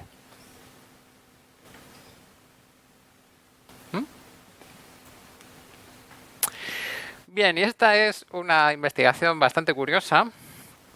Becca Levy en 1979 cogió a 8 hombres de edad superior a los 75 y se los llevó a un lugar apartado donde se recreó la forma de vida de ellos 20 años atrás. Se recreó los muebles, el estilo de vida, los periódicos, las revistas, en la radio sonaban las emisoras de entonces, en la tele se ponían los programas de entonces, todo igual que en 1959. Y en poco tiempo los hombres empezaron a comportarse como se comportaban entonces. ¿Qué observaron? Pues que al cabo de unas semanas los biomarcadores utilizados para medir la edad biológica habían revertido, habían rejuvenecido. Experimentaron mejoras en la audición, la memoria, la agilidad, el apetito, el bienestar general. y no se habían realizado cambios ni en la dieta, ni ejercicio físico, ni ninguna otra actividad que afectara estos factores. O sea que eres joven mientras te sientas joven. Si no, le vas dando información a tu cerebro de que nos vamos a otro sitio. Entonces hay que ir cambiando. De hecho, en el 2012 se encontró que este bicho, el gusano planaria, puede evitar el proceso de envejecimiento y lograr que las células se sigan dividiendo indefinidamente. No sé exactamente, pero vamos, debe ser ahí acuáticos o algo.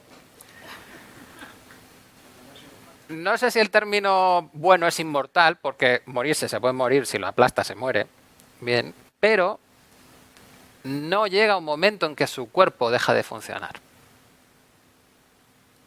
Y en los humanos hay investigaciones también que van por ahí.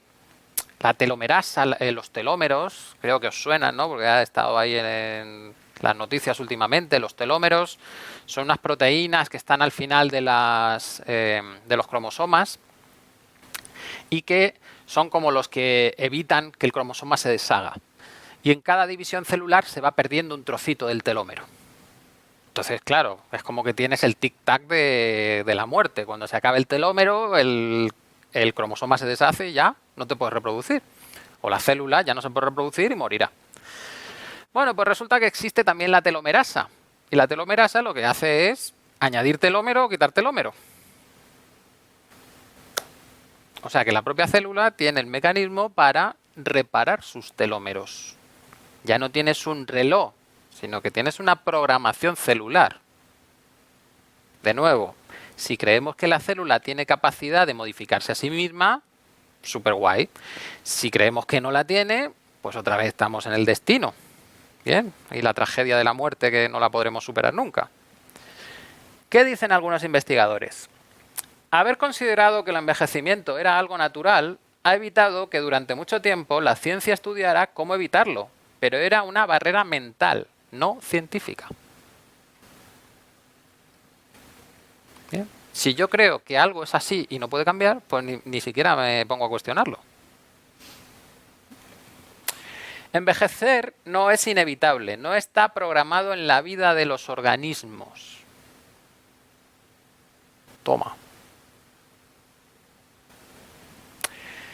Presenciaremos la muerte de la muerte, no la inmortalidad.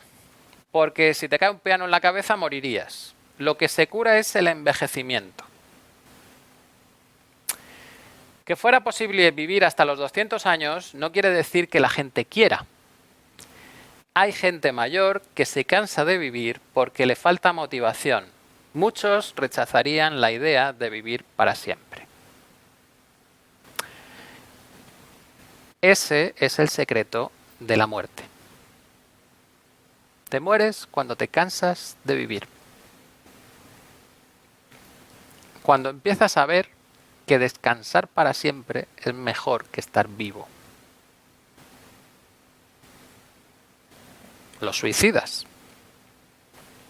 que aceleran todavía más el proceso. Alguien se suicida porque lo que está viviendo no es superable.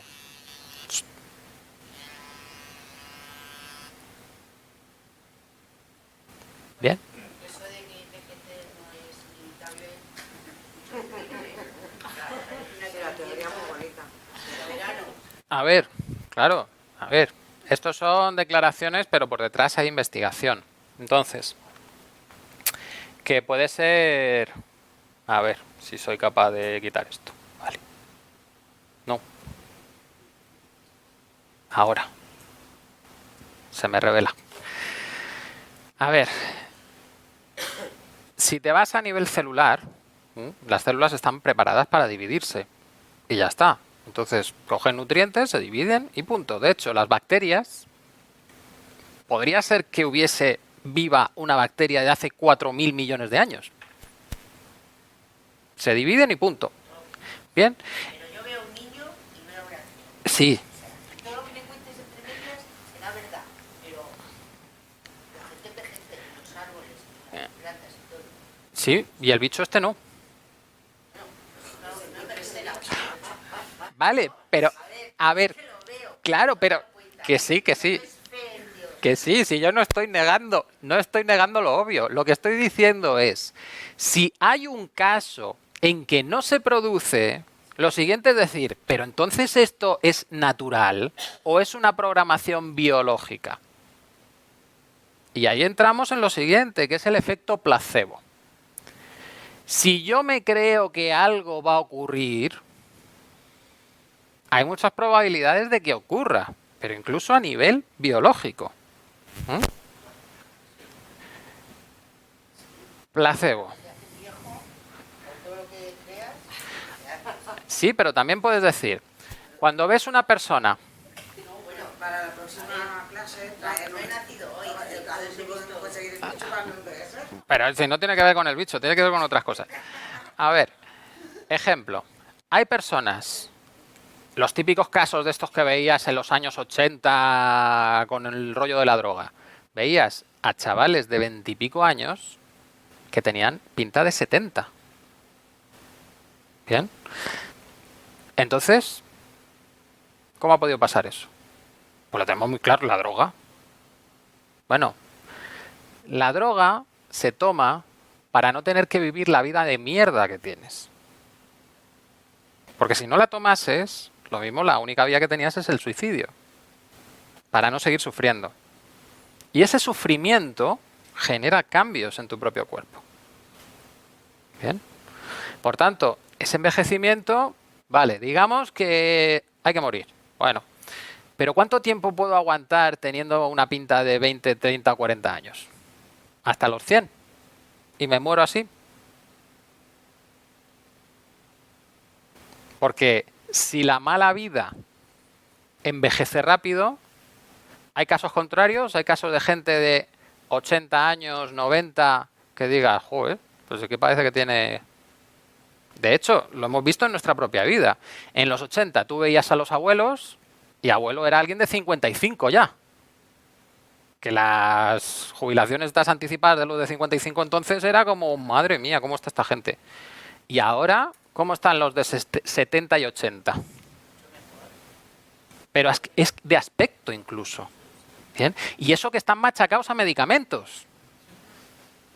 O sea, fijaos lo que aguanta el cuerpo, metiéndose 15 pastillas al día que te están generando por lo menos 250 efectos secundarios. Eso es una pasada.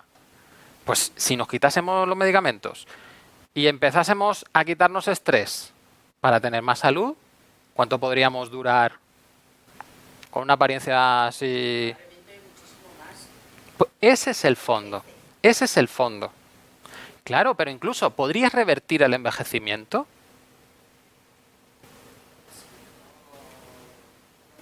Y además la clave de todo esto es, si no sabes por qué te mueres, si no lo sabes, tampoco sabes si es inevitable. Bien, aquello de la correlación no implica causalidad. Que todos los seres humanos hasta ahora se hayan muerto no implica que todos nos tengamos que morir. No. Eso es lógica, ¿eh?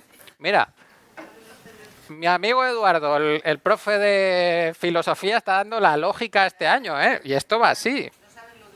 Claro que es dura, claro que es dura. Porque tiene cosas como esta, de decir, coño, si se han muerto todos, ¿cómo no va a ser? Pues no, no tiene por qué.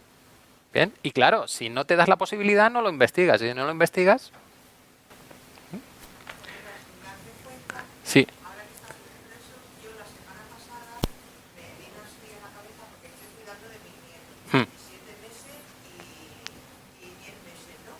Entonces la semana pasada que hacía buen tiempo y eso, yo me levantaba por la mañana, me organizaba y yo decía, salgo con mis niños con el carrito y hasta incluso me empecé a decir de ponerme otra vez vaquero, es decir, escapa, ¿sabes? Claro. Camisetas anchas, sí, tú ves eso y digo, hoy mira, y no llevar el abrigo largo y llevar mucho vaquero ligero. Claro.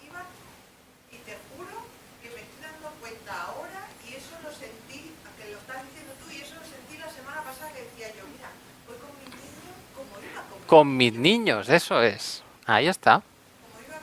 Sí, sí, sí. Exacto.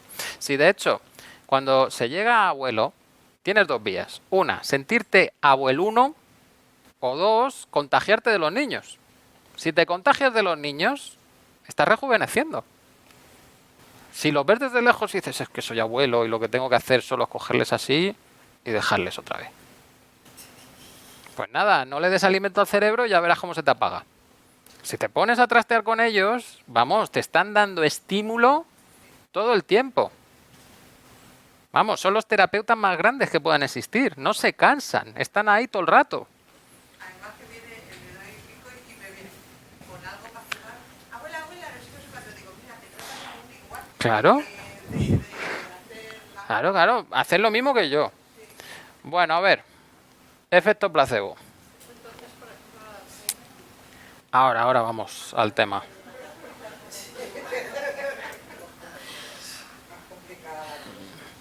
A ver. ¿Esto arranca o no? Todos habéis oído hablar del efecto placebo.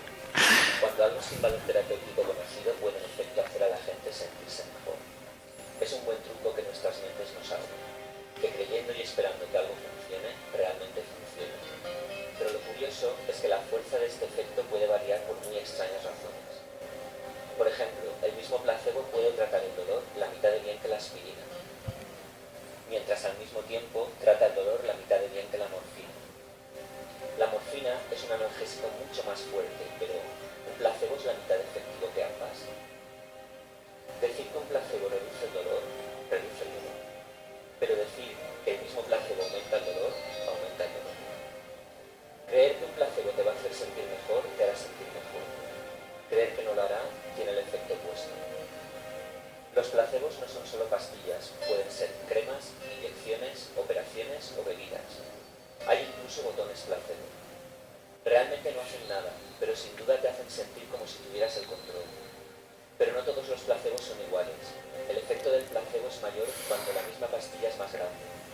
O si tomamos dos en vez de una.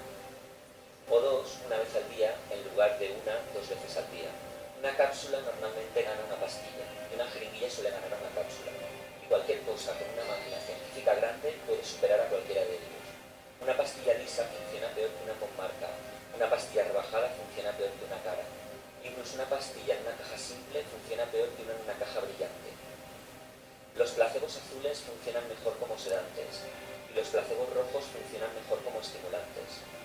Hay estudios que demuestran que la gente que toma medicamentos regularmente son menos propensos a morir que aquellos que no, incluso si todos esos medicamentos son placebos. Puedes incluso volverte adicto a los placebos. En un estudio, un grupo de mujeres tomaron placebo durante más de 5 años. El 40% de ellas sufrieron síndrome de abstinencia después. De hecho, el efecto de los placebos puede ser tan fuerte que hay quien quiere que se prohíban en el deporte. Pero ¿cómo podríamos siquiera hacer análisis para eso? Los placebos no parecen funcionar igual en distintos lugares. Por ejemplo, en Alemania, usar un placebo para tratar úlceras funciona mejor que en ningún otro sitio de Europa. Pero usar un placebo que trata la hipertensión no funciona ni de lejos tan bien como les funciona a sus vecinos. Recuerda que todo es cuando se comparan dos cosas en las que no hay nada médicamente efectivo. Lo que nos muestra que un placebo no consiste en lo que contiene, sino en las creencias con las que cargamos. Nuestras mentes crean la medicina, y eso sí que es raro.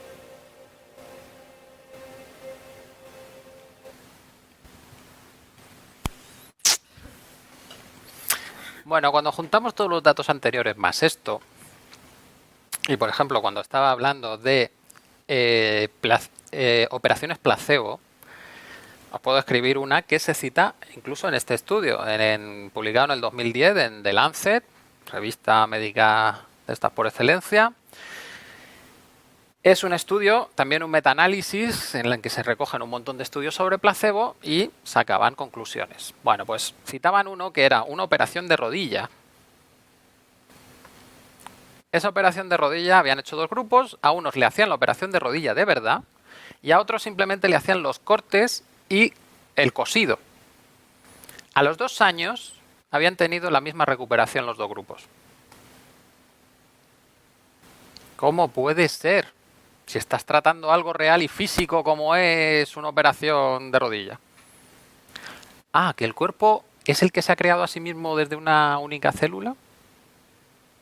Que el cuerpo puede tener capacidad de regenerar todos sus tejidos porque sabe cómo se hace. Ya lo hizo una vez. Fijaos si es sorprendente que hay un caso espectacular, que además es de hace poco tiempo, que es el del hígado. Sabéis que el hígado se regenera, ¿no? Que te pueden quitar 2/3 de hígado y se regenera. Pero eso no se sabía hace tanto. ¿Con cuántas más cosas pasará? También hay estudios que dicen que antes de los 11 años, si te cortan este trozo del dedo, lo mejor es dejarlo así tal cual porque vuelve a salir. Si te lo cosen, entonces ya no. Bien, porque también la regeneración depende mucho de la densidad de nervios en el tejido. Que cuando somos pequeños tenemos más densidad. Bueno, pues lo que concluyen en este metaanálisis sobre el placebo es que la evidencia acumulada indica que el efecto placebo es un evento psicobiológico genuino, atribuible al contexto terapéutico general. ¿Qué quiere decir psicobiológico? Que hay cambios reales, químicos y físicos en el cuerpo simplemente porque crees que algo va a pasar. ¿Es tan cierto que la marihuana cura el cáncer y el Alzheimer? Si te lo crees, cierto. Entonces, si te lo crees, todo puede suceder. Todo. Pero claro, te lo tienes que llegar a creer internamente. Y eso le pasa entre el 30 y 40% de las personas. Mira, si nunca me droga, llevar a buscar María. Pero si el asunto es que te lo tienes que creer, da igual que sea María o las pastillas de colores que le dan al que sea, da igual. El asunto es que te lo acabes de creer. Y esa es la parte complicada. ¿Cómo te lo crees? Bien, la expectativa del paciente es el predictor más fuerte de la eficacia del placebo. Es decir, si yo pienso que lo que estoy haciendo me va a ayudar, va a funcionar mucho mejor. Pero la expectativa del clínico que te está dando el placebo también influye mucho. Luego, este estudio tendría que hacer que se prohibiese a todo médico dar un pronóstico. Prohibido, porque existe el nocebo. Y si yo me creo tu pronóstico, puede que lo cumpla. Me acuerdo de un oncólogo que estuve en una charla suya que hablaba de una paciente que se murió un año justo después de diagnosticarle él el cáncer, diciéndole que le quedaba un año. Pero es que habían hecho unas pruebas intermedias y no tenía cáncer en esas pruebas intermedias. Pero como le quedaba un año, la señora se había ido de ronda por donde vivían todos sus hijos a despedirse y a la vuelta al año se murió. Luego sí que tenemos también la capacidad de decir me muero. Si me lo creo, me muero.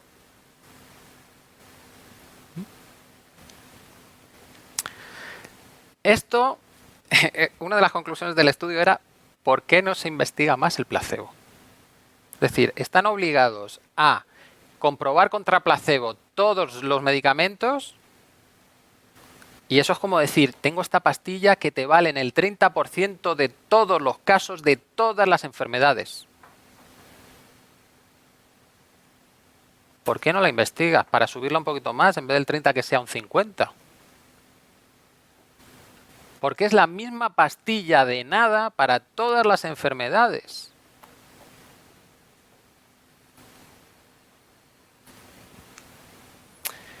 Bien, incluso se ha demostrado que existe el placebo en ratones. Es decir, el placebo es algo biológico. De hecho, es casi un aprendizaje o una activación de lo que sabe hacer el cuerpo. En el caso de ratones, lo que se cogía era ratones que se les inyectaba morfina y luego se hacían grupos y a ratones a los que le habías inyectado la morfina, a un grupo le inyectabas morfina y a otro le inyectaban agua salina. Pues más o menos el 30% de los ratones de agua salina reaccionaban como si les hubiesen puesto morfina. Bien, luego no es un creer de aquí, es un creer de aquí. De mi cuerpo es el que se lo tiene que creer. Y esa es la parte complicada. ¿Cómo logro que mi cuerpo se crea eso? Muy bien, pues entonces, ¿hay otro enfoque ya después de ver todo esto que pueda ser más coherente que la medicina actual? Bueno, pues lo que podemos proponer es, ¿qué pasa si la enfermedad no está asociada a que el cuerpo funcione mal o se haya estropeado, sino que es la solución biológica que le da el cuerpo a un conflicto que está viviendo, a una situación estresante? Es una adaptación. Y diríamos, hombre, es que hay adaptaciones que te matan. Cierto, totalmente cierto. ¿Bien?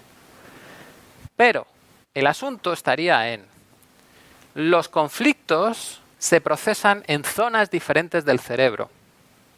Y cada una de esas zonas está asociada con tejidos u órganos diferentes.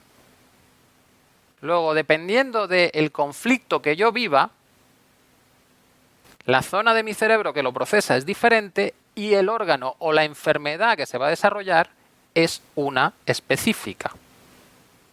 Y ya salimos del absurdo este de la medicina de te has puesto malo. No se sabe por qué, te has puesto malo. No, aquí hay una causa. Y una causa además con explicación biológica.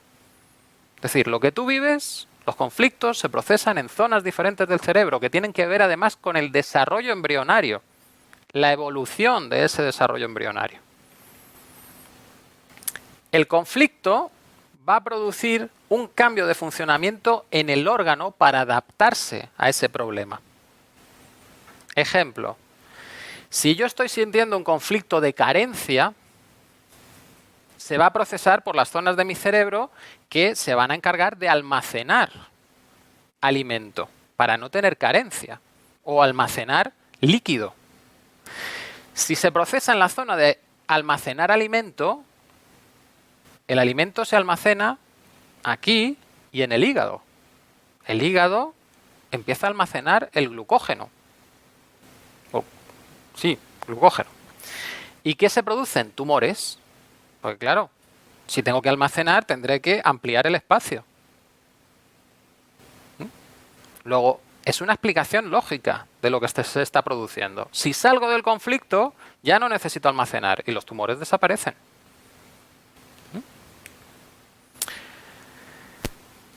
Esto solo se produce, el cuerpo solo necesita llegar a esa parte de enfermedad cuando vive situaciones muy determinadas. No vale cualquier situación. Las situaciones que impactan de verdad son aquellas que son muy estresantes, que vives en soledad, aunque haya gente a tu alrededor, no te entienden, y no tienen salida posible. Eso lo que hace es que la vivencia que tú tienes, toda la carga emocional que dispara esa vivencia, no la puedes liberar, porque no encuentras a nadie que te apoye y tú no encuentras la salida. Luego te la tienes que comer. Y se queda bloqueada en tu cuerpo. Y el cerebro entra en el estado de estrés crónico. No puedo solucionar el problema, pero tengo que encontrar la solución. Llega un momento en el que si no encuentras la solución intelectualmente, el cuerpo cambia físicamente para adaptarse a ese problema.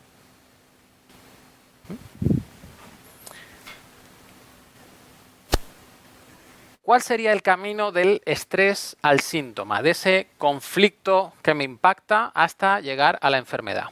Bueno, pues aquí lo que se propone es que realmente hay dos tipos de enfermedades dentro del mismo ciclo.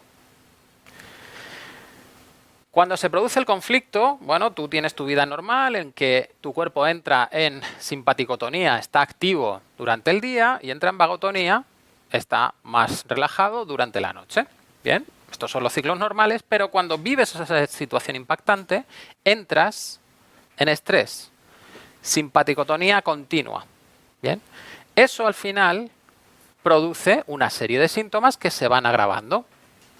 Y aquí tendríamos un tipo de enfermedad, que serían las que llaman frías, porque estás en estrés. Si llega un momento en que se soluciona el conflicto, descansas, liberas la tensión y el cuerpo empieza a reparar todos los cambios que ha producido en esta fase de estrés. Pero es que esta reparación también son síntomas. Y también le ponemos una etiqueta y son las enfermedades calientes.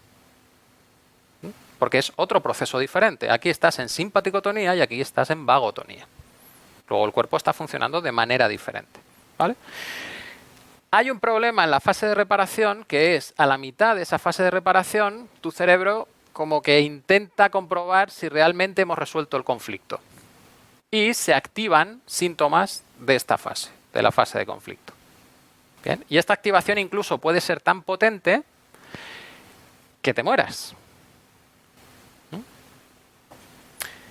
Porque si la fase de conflicto ha sido muy intensa, puede que la reparación no la soporte el cuerpo. También sea demasiado para él. O sea que esto es biológico, pero no significa que dejemos a la biología funcionar. No, si la biología está funcionando y nos está matando. O sea que hay que hacer algo más, aparte de hacer consciente esto. ¿Vale? Bueno, pues entonces la clave aquí es, por un lado, la situación que me impacta, que me mete en este estado, y por otro lado es cómo encuentro esa solución para que mi cuerpo empiece a reparar. ¿Vale? Ejemplo. Además, toda esta explicación se aplica tanto a animales como a personas, porque estás yéndote a la parte biológica. Si aquí un animal come un hueso y se le queda en el estómago, bien, entra en estrés, porque tiene algo en el estómago que puede llegar a matarle. Por tanto, ¿cuál sería la opción biológica para resolver ese conflicto? Pues lo primero es intentar vomitar, sacar eso que tengo en mi estómago. Bien, si eso no funciona, sigue aumentando el estrés. Lo siguiente es que el cuerpo ya busca maneras de solución más drásticas. ¿Cómo puedo yo digerir ese hueso que está en mi estómago?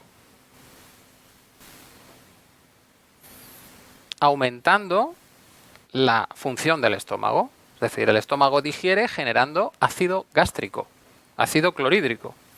Bien, pues entonces tengo que generar más ácido para llegar a digerir todo eso. ¿Cómo puede generar el estómago más ácido?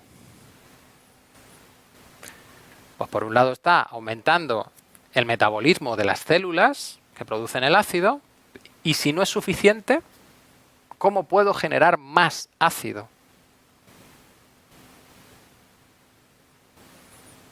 Pues pidiendo a las células que se dividan para que sean más y generen más ácido. Y cuando le pides que se divida una célula, crea un tumor. Porque además lo tiene que hacer rápido, tiene que entrar en su proceso embrionario y empezar una división muy rápida.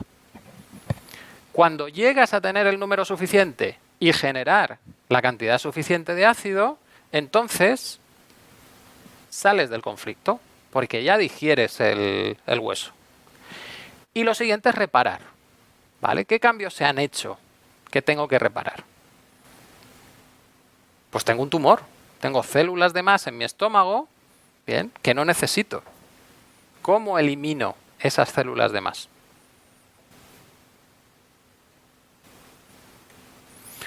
Pues por un lado, o les envío una orden de que se mueran, o lo que puedo hacer es deprimo mi sistema inmunitario y activo determinadas bacterias, virus, hongos, para que eliminen esas células de más.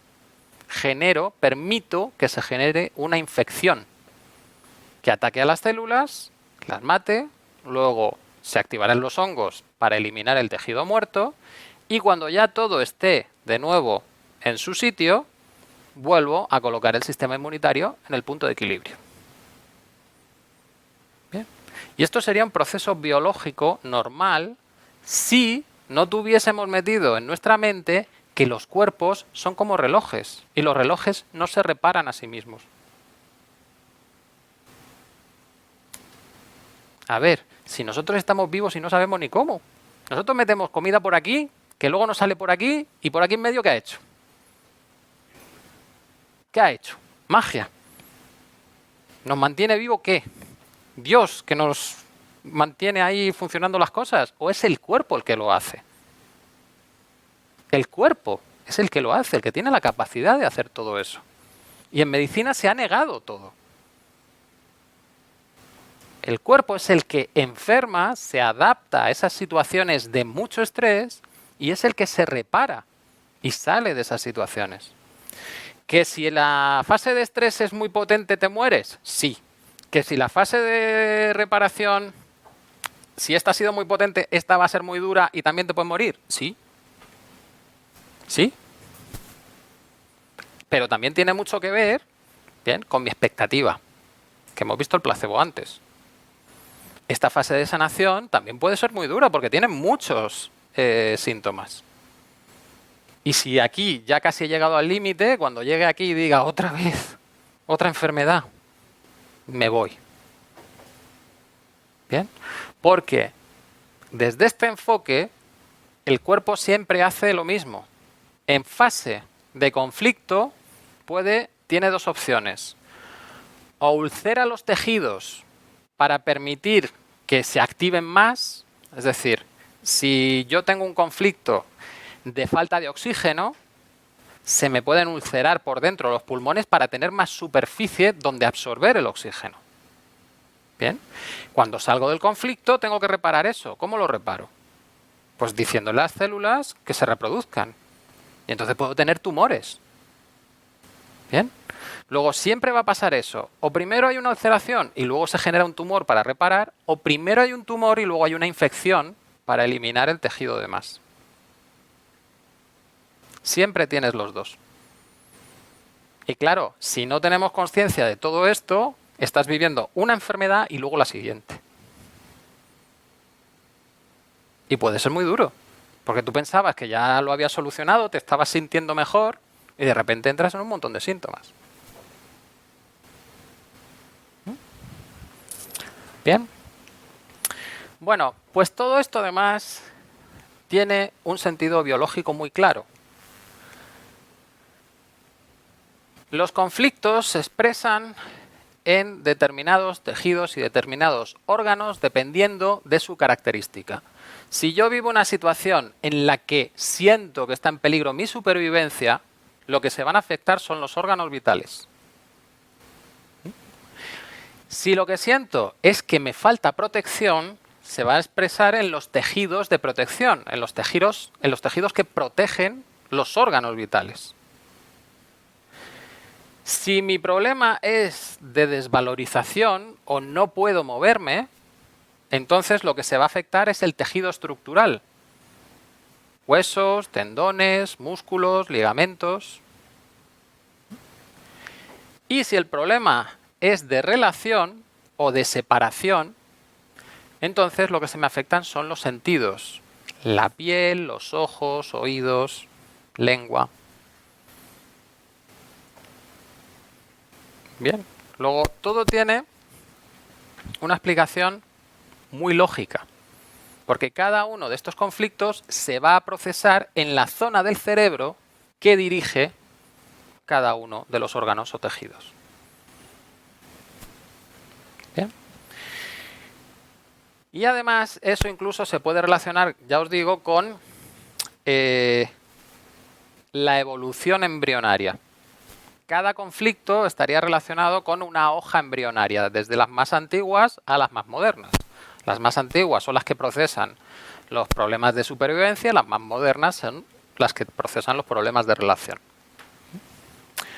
Aquí tendrías como la lógica básica de cómo enlaza el cerebro los diferentes conflictos.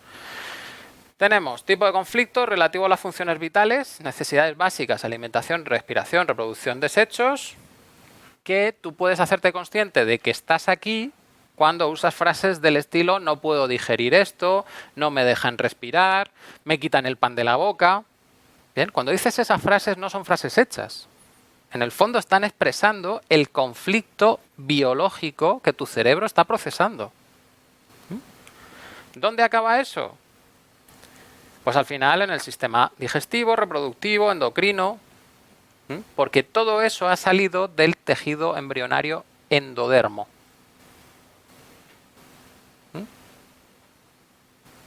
¿Vale? Exactamente igual con la protección, la estructura, la interacción. Bien, tenemos el endodermo, mesodermo antiguo, mesodermo nuevo, ectodermo, es decir, cada capa embrionaria da lugar a una serie de tejidos y zonas cerebrales que controlan esos tejidos. Bien, en el fondo no es más que darle sentido a eso de mi mente puede sobre mi cuerpo. Sí, porque tu cerebro tiene, como la organización le dice a los diferentes tejidos y órganos cómo tienen que funcionar.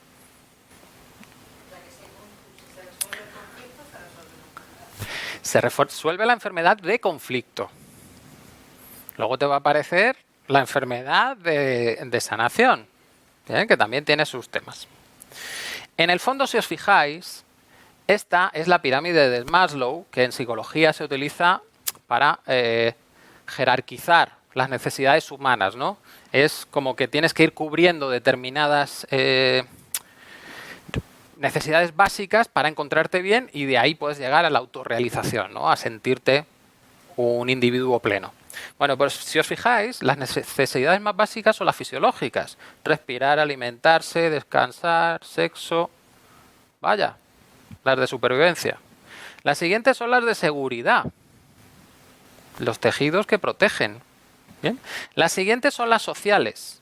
Aquí Maslow ha invertido estas dos, porque esto de estima y reconocimiento sería mi valorización, que serían los músculos, huesos, tal, y estas sociales son las de relación, que tienen que ver con los sentidos. Bien, pero en el fondo, Maslow está reconociendo que los conflictos básicos son los conflictos biológicos básicos. Porque en el fondo, nuestra mente no puede escapar de nuestra biología. Le da entidad abstracta a aquello que es real en nuestro físico. Bueno, pues la buena noticia de todo esto es que gracias a que el cerebro funciona así de determinista, podemos tener diccionarios que nos digan, a ver, si yo tengo colitis, ¿cuál es mi conflicto? ¿Qué he vivido yo? Y lo encuentras. Bien. Te va a decir, vale, pues has vivido un conflicto de este estilo, que como somos seres humanos y tenemos así como mucha necesidad de ser sutiles, pues hay como aspectos dentro del conflicto. Bien, pero para eso en los diccionarios normalmente nos ponen varias frases a ver cuál es la que nos encaja. Y a partir de reconocer el conflicto, nos resulta más fácil recordar cuál ha sido la situación inesperada, dramática, en que me he sentido aislado y no he encontrado solución, para poder vaciar toda la carga emocional que tiene y salir del conflicto. Bien. Además, si realmente vacías toda la carga emocional asociada a esa situación, no solo sales del conflicto, sino que reduces la fase de sanación tremendamente. Y puedes llegar al caso en que no tengas síntomas en la fase de sanación. ¿Vale? Bueno, nos hemos pasado como siempre. El próximo día seguimos desde aquí. Y para que veáis los diccionarios, de hecho, este lo podéis descargar al teléfono. El diccionario bio, bien, y podéis trastear ahí un poquillo para iros haciendo, familiarizaros con cómo funciona. Y el próximo día, pues si traéis apuntadas alguna enfermedad que queráis saber de dónde viene el conflicto y esas cosas, pues al principio de la clase nos ponemos a hacerlo, bien, y luego ya avanzamos al tema de la educación. ¿Vale? ¿Y qué? Sí.